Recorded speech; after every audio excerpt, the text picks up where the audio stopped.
ചില രാഷ്ട്രീയ നേതാക്കന്മാർ ഓന്തിന്റെ സ്വഭാവമാണ് കാണിക്കുന്നത്.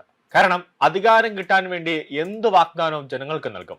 എന്നിട്ടോ അത് വിശ്വസിച്ചുകൊണ്ട് ജനങ്ങൾ വോട്ട് ചെയ്ത് ഇവരെയൊക്കെ ജയിപ്പിച്ചുകൊണ്ട് ഒരു കസേര നൽകി അവിടെ ഇരുത്തുമ്പോൾ അങ്ങനെ അധികാരമൊക്കെ കൈ കിട്ടിക്കഴിയുമ്പോൾ പിന്നെ ജനങ്ങളോട് പുച്ഛഭാവമാണ്. പിന്നെ ഇനി ജനങ്ങളുടെ മുന്നിലേക്ക് ഓച്ചാനിച്ച് താഴ്ന്ന് അവരുടെ കൈയും കാലും ഒക്കെ പിടിച്ച് അവരെ ഒന്ന് സുഖിപ്പിച്ച് സന്തോഷത്തോടെയൊക്കെ കൊണ്ടുവരണമെങ്കിൽ ഇനി അടുത്ത ഇലക്ഷൻ വരണം. നിലവിൽ കേരളത്തിന്റെ ഗതാഗത മന്ത്രി CP ജോൺ CPM-ന്റെ മുൻ മന്ത്രിയായിരുന്ന MM മണി ആകാൻ ശ്രമിക്കുകയാണോ എന്നൊരു സംശയമുണ്ട്. കാരണം നമുക്കറിയാം, മണി വാ തുറന്നു കഴിഞ്ഞാൽ തെറിവിളിയും അല്ലെങ്കിൽ അധിക്ഷേപത്തിനു മാത്രമായിരിക്കും മണി വാ തുറക്കുക.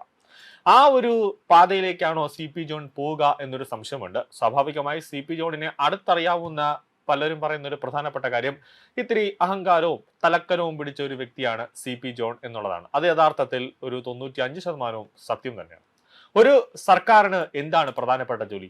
ജനങ്ങളെ സേവിക്കുക. അതിനുവേണ്ടിയാണ് ജനങ്ങൾ അവിടെ വോട്ടിട്ട് ജയിപ്പിച്ച് ഒരു രാഷ്ട്രീയ പാർട്ടിയെ ജയിപ്പിച്ച് അവിടെ കൊണ്ടിരുത്തിയിരിക്കുന്നത്. അല്ലാതെ ജനങ്ങളെ മുൻനിർത്തിക്കൊണ്ട് നിങ്ങൾക്ക് ഞാൻ ഓരോ സേവനങ്ങളും തരുന്നു എന്നൊക്കെ പറഞ്ഞുകൊണ്ട് ജനങ്ങളെ വിശ്വസിപ്പിച്ച് സ്വന്തമായി പണങ്ങളൊക്കെ അടിച്ചു മാറ്റാനൊന്നുമല്ല ഒരു രാഷ്ട്രീയ പാർട്ടിയുടെ ഒരു ജോലി അല്ലെങ്കിൽ അവരുടെ ഉത്തരവാദിത്വം എന്ന് പറയുന്നത്. അവരുടെ പ്രധാനപ്പെട്ട ഉത്തരവാദിത്വവും കടമയും കർത്തവ്യവും എന്ന് പറയുന്നത് ജനസേവനമാണ്. ജനങ്ങൾക്ക് കഴിവതും വില കുറച്ചും അതോടൊപ്പം തന്നെ സൗജന്യമായിട്ടും ജനങ്ങളുടെ ബുദ്ധിമുട്ടുകൾ മനസ്സിലാക്കി പ്രവർത്തിക്കുന്ന ഒരു സർക്കാരിനെയാണ് ജനകീയ സർക്കാർ എന്ന് പറയുന്നത്.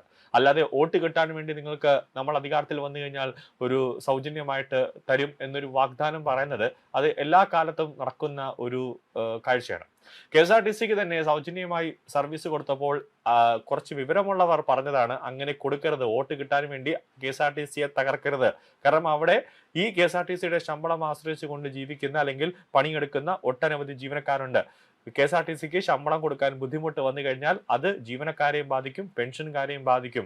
ഹൈക്കോടതി തന്നെ പറഞ്ഞ LDF സർക്കാരിന്റെ കാലത്ത് ഹൈക്കോടതി തന്നെ പറഞ്ഞൊരു കാര്യമുണ്ട്, പറ്റൂലെങ്കിൽ പൂട്ടി കെട്ടിയിട്ട് നിങ്ങൾ പൊയ്ക്കോളൂ, ജനങ്ങൾ വേറെ ഏതെങ്കിലും ഒരു മാർഗം യാത്ര ചെയ്യാനായിട്ട് സ്വീകരിച്ചോളും എന്ന് ഹൈക്കോടതി തന്നെ രൂക്ഷമായ ഭാഷയിൽ വിമർശനം ഉന്നയിക്കുന്ന ഒരു സാഹചര്യം തന്നെ ഉണ്ടായി. അപ്പോഴാണ് ഒരു പഠനം പോലും നടത്താതെ 35 രൂപ 40 രൂപ ടിക്കറ്റൊക്കെ ഫ്രീ ആയിട്ട് KSRTC അങ്ങോട്ടും ഇങ്ങോട്ടും ഒക്കെ യാത്ര ചെയ്യാനുള്ള ഒരു സൗകര്യം ഒരുക്കി കൊടുക്കുന്നത്.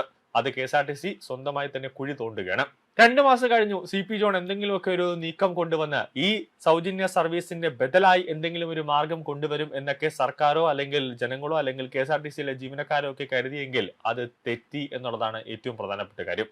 ഒരർത്ഥത്തിൽ CP ജോൺ അവിടെ ഒരു പണിയും എടുക്കുന്നില്ല എന്ന് പറയാതെ പറയേണ്ടി വരും. കാരണം ഇപ്പോൾ KSRTCക്ക് ബസ്സുകൾ ആവശ്യമാണ്. ഏകദേശം ഒരു 100-150 ബസ് സർവീസുകൾ ആവശ്യമുണ്ട്. ആ ബസ് പുതിയൊരു ബസ് വാങ്ങണമെന്ന് പറഞ്ഞുകൊണ്ട് KSRTCയുടെ MD അടക്കമുള്ളവർ CP ജോണിനെ സമീപിക്കുമ്പോൾ അതിനുള്ള ഫണ്ട് എവിടെ എന്നൊരു ചോദ്യമാണ് അവിടെ ആദ്യമായി വരുന്നത്. കൂടാതെ സ്പെയർ പാർട്സ് അടക്കം വാങ്ങണമെങ്കിൽ നല്ലൊരു എമൗണ്ട് വേണം.